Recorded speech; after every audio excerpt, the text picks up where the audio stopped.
Did you know that the bulge in the lower part of the aorta, known as an abdominal aortic aneurysm, could be a ticking time bomb in your body?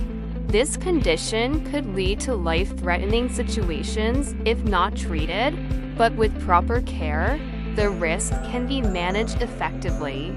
The exact cause of AAA is unknown, but factors like smoking, high blood pressure, and vascular inflammation increase its risk.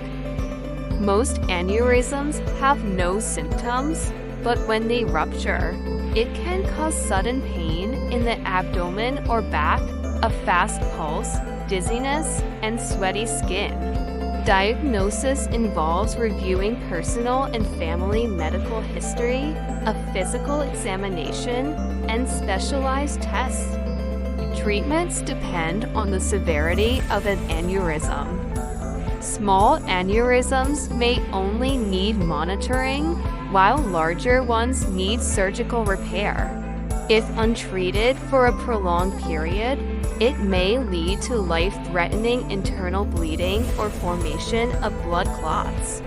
Considering the potential risks, do you think it's crucial to have regular checkups to detect such conditions early?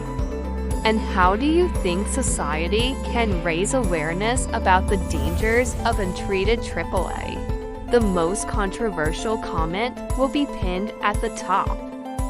Subscribe to the channel and activate the bell for daily health news.